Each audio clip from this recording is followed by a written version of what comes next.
Excelentísimo señor presidente de la República de Costa Rica, Rodrigo Chávez, y señores miembros de su gabinete de gobierno, comitiva especial que me acompaña, invitados especiales, amigos de la prensa, las personas que nos están viendo a través de sus televisores, celulares, tablets, computadoras, etcétera.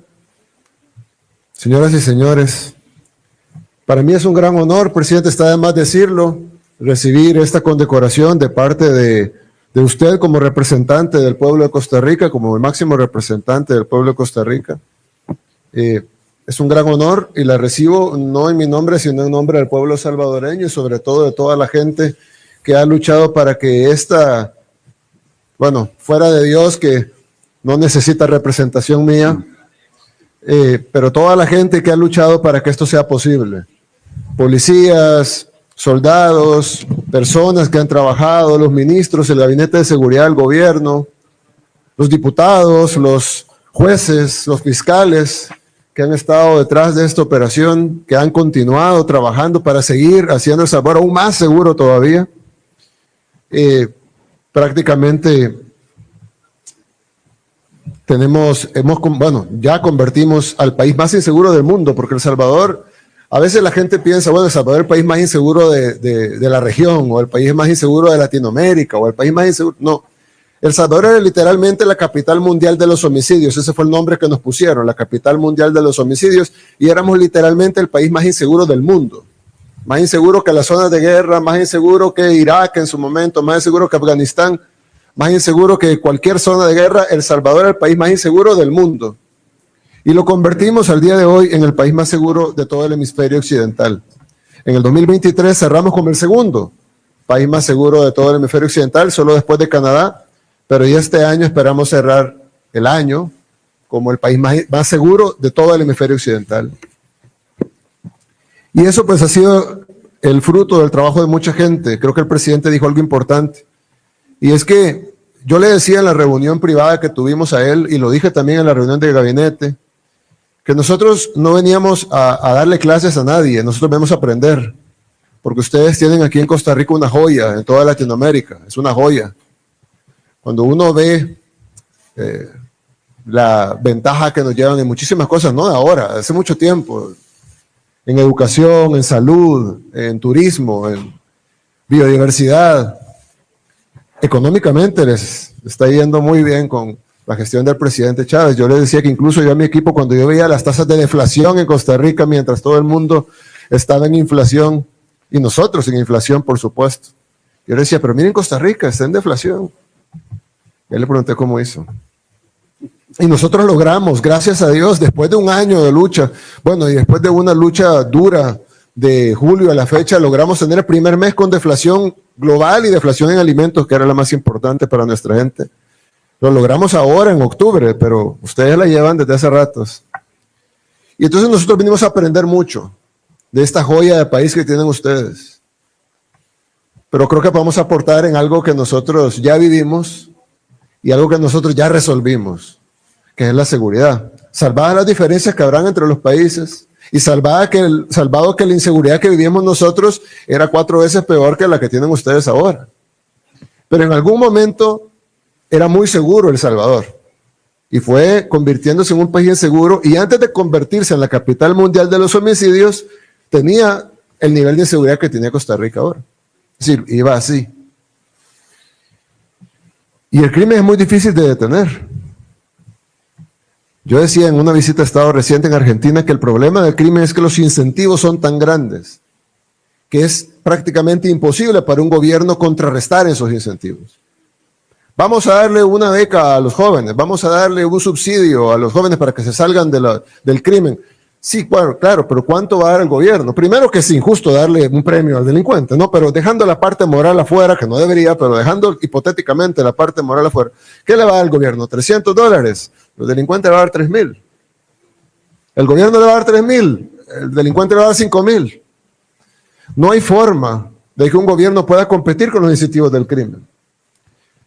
Por eso el Estado debe de intervenir y hacer valer su monopolio sobre la violencia. Nadie puede ser violento más que el Estado. Solo para intervenir y mantener la paz. Nada más. La fuerza del Estado debe de usarse no para violar derechos humanos, para garantizar los derechos humanos de la gente que nunca se le defienden sus derechos humanos. ¿Cuál es el principio? Cuando dicen todos los derechos humanos tienen la misma ponderación, no es cierto. El derecho humano más importante es el derecho a la vida. Todos los demás derechos no sirven si no hay derecho a la vida. O no se pueden aplicar. Yo no puedo tener derecho a la movilidad si estoy muerto. Entonces, el Estado debe garantizar el derecho a la vida de sus ciudadanos. Y para eso debe ir tras los delincuentes, no hay otra forma. Y el presidente Chávez lo mencionó, lo hablamos en nuestra reunión privada.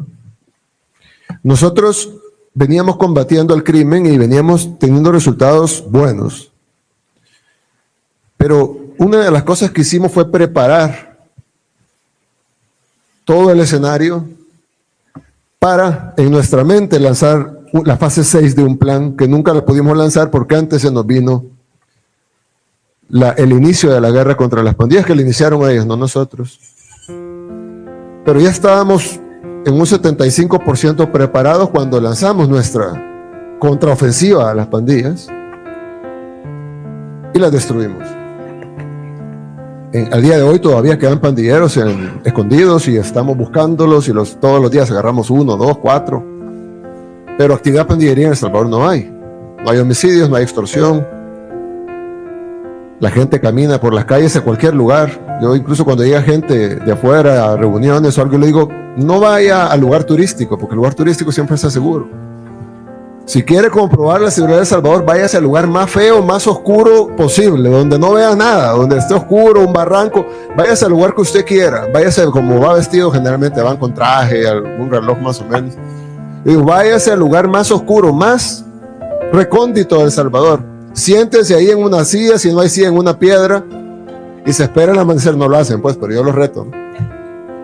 Y esperan amanecer. Va a amanecer, va a salir el sol y usted va a conservar su reloj, su traje, su celular, su billetera, todo. Porque no hay una tan sola esquinita, no hay un tan solo cantón, caserío, barranco, comunidad, calle, avenida de El Salvador que no sea totalmente seguro, a toda hora del día. Y haber convertido el país más inseguro del mundo en eso es un milagro, claro, de Dios, pero yo sé que el presidente Chávez es creyente y por ende Dios lo va a ayudar en su plan también. Amén. Pero bueno, nosotros somos los que Dios obra a través de los hombres y nos toca hacer a nosotros nuestra parte. Y se necesita, el presidente Chávez lo dijo, que la sociedad total en su conjunto esté detrás del plan. Porque El Salvador tuvo otras guerras contra las pandillas antes de nuestro gobierno. Hubo enfrentamientos entre el gobierno y las pandillas, aunque después se supo que habían otras cosas detrás, pero hubo enfrentamientos fuertes. Muchas veces la policía, que siempre tuvo antes de nosotros gente noble y que quería luchar por su país, iban y agarraban 100 pandilleros presos en un día. Camiones de pandilleros presos, tatuados hasta en los párpados.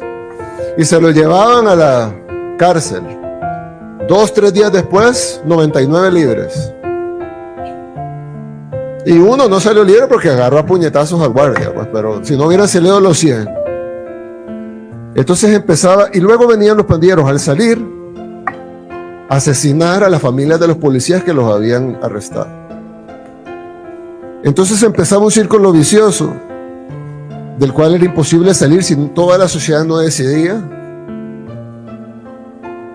apoyar el plan completo. Y el plan completo no solo quiere decir ir y agarrar al delincuente, sino que el delincuente se quede en la cárcel. Por hacer eso, alguna gente dijo, bueno, están violando el derecho humano del delincuente. Y dice, no, todos los delincuentes tienen derechos humanos, todos. No hay un tan solo delincuente en este mundo que no tenga derechos. Todos los delincuentes tienen derechos. Porque son humanos. Nadie está discutiendo eso. Yo lo que digo es, ¿qué derecho se contrapone a cuál? ¿Será que me mostraban hace unos días una señora que hace barras de chocolate pero no tiene manos? porque sus sobrinos pandilleros le cortaron las 2 manos a su tía porque no les pagaba la extorsión. Una señora probablemente octogenaria. Le cortaron las 2 manos para que su tía anduviera por el mundo sin manos por no haberle pagado la extorsión. Y la señora, ya sus sobrinos ya están presos, pero ella pues no tiene manos y hace barras de chocolate para subsistir. Nadie defendió a la señora. Nadie dijo la señora, el derecho humano de la señora. Nadie la defendió. Todas estas organizaciones, todos estos políticos que hoy se rasgan las vestiduras por los derechos humanos de los delincuentes, nadie dijo nada de ella. Yo creo que, y de ella y de otros que sufrieron incluso peor, violaciones, asesinatos, les cortaban las cabezas para mandar el mensaje, así como está pasando en otros países ahora, que cortan la cabeza y ponen la cabeza como una especie de mensaje a todos los demás, como hacían en la Edad Media, que los ponían empalados. Solo que en nuestros países cortan la cabeza y ponen la cabeza. Nadie decía el derecho humano de la persona que fue asesinada, que fue decapitada, de la mujer que fue violada, de los negocios que fueron extorsionados, de la persona que perdieron su propiedad, del salvadoreño que no podía salir, ni siquiera algo tan sencillo como jugar fútbol en la calle o ir al parque. Y lo pueden preguntar a sus colegas en El Salvador, lo pueden preguntar a las personas que conocen, bueno, hay salvadoreños aquí en Costa Rica, pregúntenles cómo era en El Salvador. Literalmente la gente no podía ir a jugar al parque. Habían comunidades que tenían una cancha, pero los niños no conocían la cancha, porque no podían bajar a la cancha. Era prohibido por las pandillas. Y nadie vio por los derechos humanos de esos niños. Y en el momento que decidimos agarrar a estas personas que estaban haciendo esto, entonces salieron la gente a defender los derechos de ellos, de los criminales. Porque tienen derechos, sí, pero no más derechos que los demás. Así que nosotros hicimos lo que teníamos que hacer. Gracias a Dios, porque no hubiera sido así si no hubiera sido por Él. Tuvimos un éxito rotundo. La gloria de Él, nosotros fuimos sus instrumentos en ese momento, y cuando nos quiera seguir usando, que nos siga usando a todos, porque a todos nos usa de alguna manera. Pero fue impresionante. Y cayeron así. Pero había el apoyo de toda la gente y el apoyo de todas las instituciones. No había una institución en El Salvador que no estuviera de acuerdo en combatir el crimen de la manera que lo combatimos. No había un funcionario con poder en El Salvador que estuviera en contra de ese plan contra la delincuencia. Y no había, bueno, tal vez algunos, ni siquiera las familiares, la mayoría de familiares de los pandilleros están de acuerdo con el plan, tanto así que ustedes lo pueden ver en las encuestas nacionales e internacionales.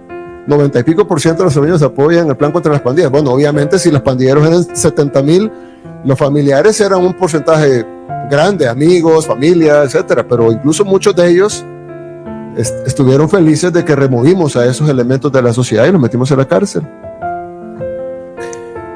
Pero la gran mayoría de El Salvador, 9 de cada 10, un poquito más de 9 de cada 10, está y estuvo a favor de ese plan contra las pandillas. ¿Y por qué lo digo? Lo recalqué, porque creo que es importante. Si nos aceptan un consejo de un país que no es como Costa Rica, quisiéramos ser como Costa Rica aún en muchas cosas, un país que puede aprender mucho de Costa Rica.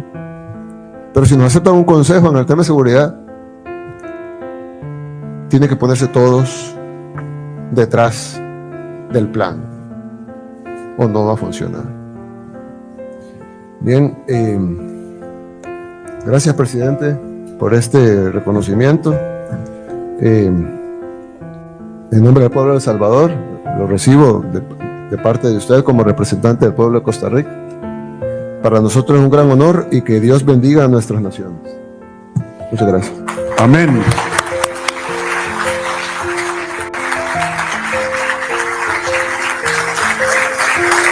Amén.